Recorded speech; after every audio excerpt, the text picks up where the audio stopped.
All right, Gilbert. Chargers end up. The Chiefs end up beating the Chargers last night, 19-17. Oof. There was a last second field goal by Matthew Wright. He Or is hits it one that Mike hits Wright? I forgot. Matt. I thought it was The Matthew. third kicker. You might be right, honestly. I Yeah. don't remember. He ends up hitting the left part of the what's it called? Upright. The upright, and it ends up going into the inside or whatever. They end up winning the game, 19-17. Hard fought game between both teams. I mean, it's not like it wasn't a sloppy game like we saw from the Raiders game or some of these other games that you've seen. It was really just two teams slugging it out and trying to see who won. Herbert ended up getting hurt during the second quarter, ended up coming back in. I don't know what happened, but in the second half, he really, I mean, that team stepped it up. Chiefs ended up again taking home the victory, and they were crowned the AFC West champions for the 9th year in a row. Thoughts? Woo. I'll say some good things about the Chargers here. Like, one, it was very impressive to see Justin Herbert, make it work with what the hell he had. Stone Smart, anybody? Like Stone Smart and Quentin Johnson making plays there. Also, by the way, Joshua Palmer, like, he's only good when everybody gets hurt, right? Like when Keenan Allen and Mike Williams got hurt a couple years ago, he was pretty good. And then Ladd McConkey and Will Disley get hurt. All of a sudden, get me the ball. It's my time to shine. So he's like a good number 3, but a weird, like, where he has to be number 1 when everybody else is hurt. So, or whenever he plays against the Chiefs, he does well. Yeah, so I thought he had some great routes there. He got open and made some great catches. It was a physical wide receiver that made plays, but you don't see it enough, and then you wish you would. And it got to a point I'm like, hey, what if they just keep him? But he's just not consistent enough. Anyways, that's not the point here. The point is, it was impressive to see them make it work. It was impressive to see the coaching staff lean on their strengths here. Obviously, you got some good tackles here, so let Justin Herbert kind of figure it out, get open and make a play, and he'll give you the ball here. So. And also, it was good situational football. Here's the only mistake that the Chargers did was, well, obviously falling behind 13-0 was not a good start. But you can't give Mahomes a ball last year in a one-score game. We all know that they win games in various ways, voodoo magic or fixed games or whatever you want to call it, in one-score games for the Chiefs. So the game of Mahomes, the ball last. But honestly, that blueprint right there was maybe the right way to beat the Chiefs in the postseason, because let's face it, you're probably have to go to Arrowhead Stadium. They might get the number 1 seed. It's going to get freaking cold out there. You better play some big boy physical football, situational football, good clock management. And to the credit of the Chargers, it was pretty even on the time of possession there. I think 30 minutes, 29 every yard, everything was so even between both teams. So that's why it came down to the last possession for the Chiefs there. And then the Chargers did it great at the end. It was a touchdown, field goal. I think maybe that's where you finish that one out. Yeah. Get a touchdown right there. That's where you maybe hurt yourself. But with the limited options that Herbert had, also the defense playing well, that defense put a lot of pressure on Mahomes. They got some problems there with the tackle spots there. But I feel like a good playoff game. And obviously, you hit the I guess the point there with the upright. You could call it lucky or whatever, but I call it a good situation of football. And I honestly thought they're gonna maybe blow it by set. I hate when teams, when they get in field goal range late and they're gonna go for the final kick as time expires. Like, you're really counting on the kicker making the field goal. You're really counting on not having a blocked field goal. You're playing with fire. So I didn't like that from the Chiefs' part. But yeah, there you go. A little bit of luck with the doink there on your third kicker too. I'm like, just go for the damn touchdown. It's your third kicker right here. But they were pretty close enough. The kicker was so relieved that went through. Doink for the division, as Mike Tirico said.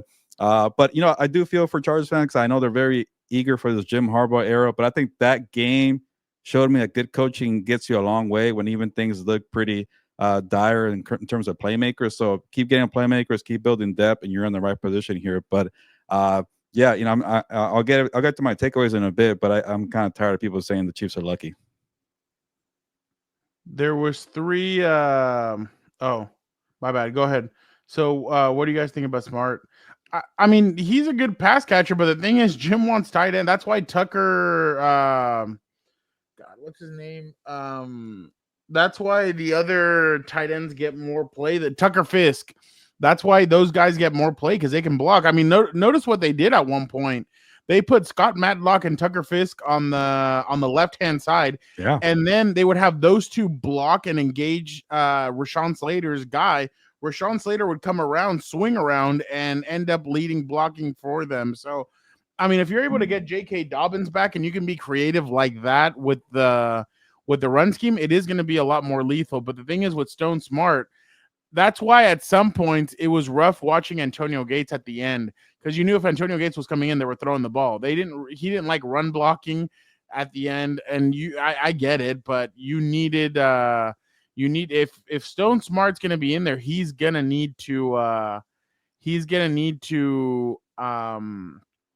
be able to block a lot better. So that's kind of be the thing with him. There was 3 miscues that I thought cost him the game at the end. One, Jim Harbaugh. Well, Herbert taking that sack in the red zone, and so I'm going to go 4. Herbert taking that sack. He had Darius Davis open. The problem is that Darius Davis, to me, I feel like is a guy that would like pop it up and could get intercepted. And I'm not trying to be like, I just don't know if Herbert. The thing is, and a lot of fans were getting mad about Herbert yesterday, but I'm like, dude, you have to be able to have trust. And Herbert sometimes, like, you could tell he just doesn't trust some of these guys. And there's nothing wrong. I mean, there's something wrong with it, but like, I don't know. But Herbert took the sack. He should have thrown it away. He should have done something else with it. Then the next one was Jim Harbaugh's decision to go with a halfback draw on 3rd and 16. Yeah, I don't that know was why weak. you don't give Herbert an opportunity. And part of me thinks he thought the defense could make a stop, but on the previous drive before that, the defense went 5 of 6 on 3rd down. Chiefs did on offense. 5 of 6? No, they went 4 of 5. No, On 3 third of downs. 4. 3 of 4 on 3rd downs.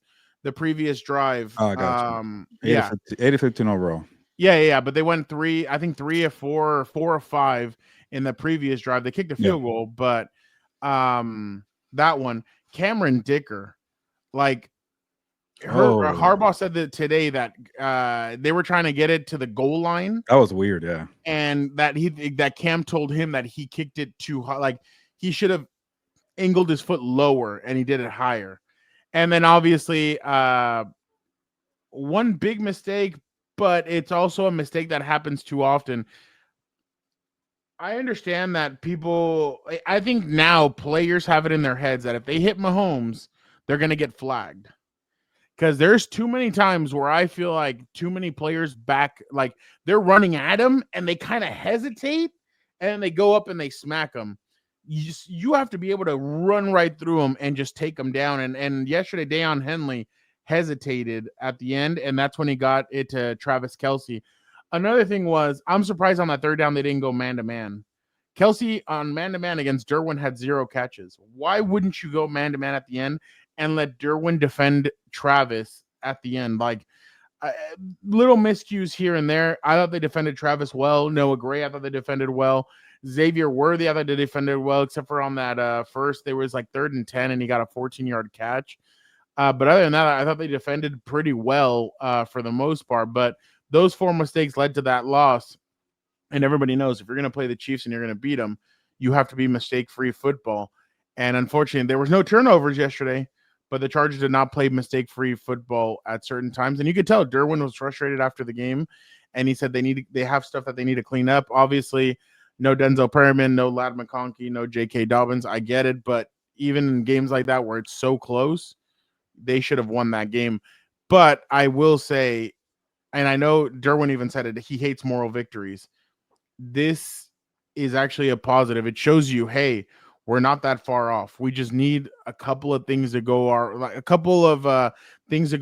and it falls the different way. The thing is that with the Chiefs, they're so experienced that you're going to need to be able to out Chiefs the Chiefs and do things. But we'll get to your take in a minute. But I actually thought that the offense showed a lot of guts in the second half. They changed everything up from what they did in the first half, and they really took it to them. So I was really impressed with what the offense did in the second half. Now they need to continue it because they've been struggling in the second half of games. They need to continue that moving forward. They need to be able to score the football in the second half, not what they've been doing so far where they let teams play catch up. Hey, we get out to a 24-0 lead. Now try and play catch up and make it all the way with our defense. You're not going to be able to score. And by the way, to only let Kansas City score 1 touchdown, that's pretty impressive as well. Yeah, I thought that was some good takeaways from you, Fernando, to nail why they lost. That game, and also that game. And the margins are so small when you're playing the Chiefs that you can't have four mistakes like the ones you just pointed out there. They might seem small, but they do matter when games are that close. And then I'm also glad that you're being the negative guy today because I usually take that role here. But I'll give a credit to that defense to make life miserable for Patrick Mahomes there.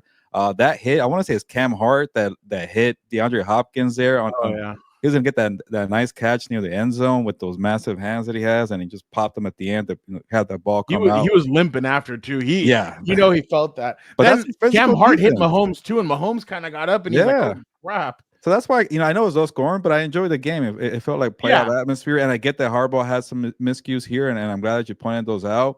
But it's kind of part of the growing pains of year one. Like also, it's going to be Jim Harbaugh's also kind of return to the NFL and trying to figure things out here. Is a little different than college football. Same thing with Greg Roman, Justin Minter. So I get it. Everybody hates saying like, okay, maybe next year is or it's going to be our year, but you're still in the middle of a playoff race here.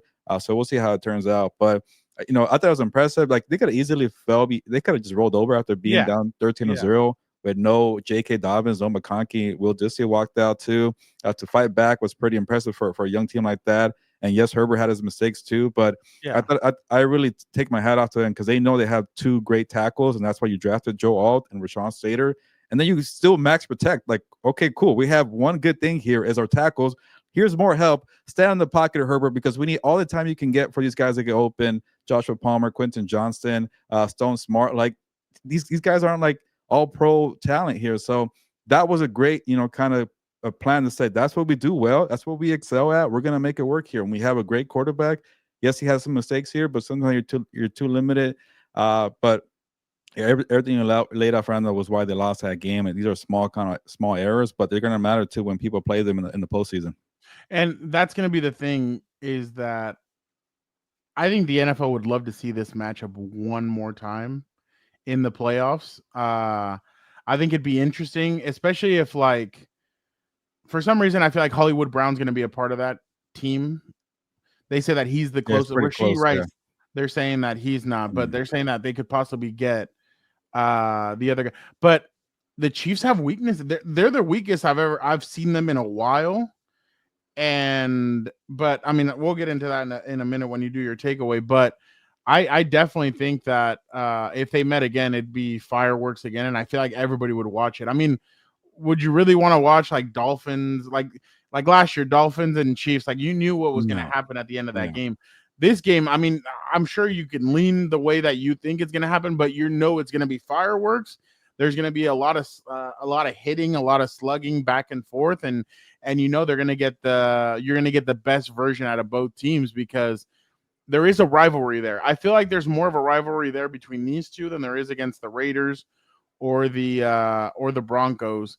The only reason why there was one against the Raiders because they beat them last year on on They Christmas. brought And out Kermit the Frog at training camp. and then the Kermit the Frog. But I feel like when it comes to pure talent, I think these two teams are the teams that that have the most juice when it comes to a rivalry. But and again, one thing that I would say, and Uncle Jam said it right here, that Cam Hart's hit saved Jazier Taylor underneath. That's one guy that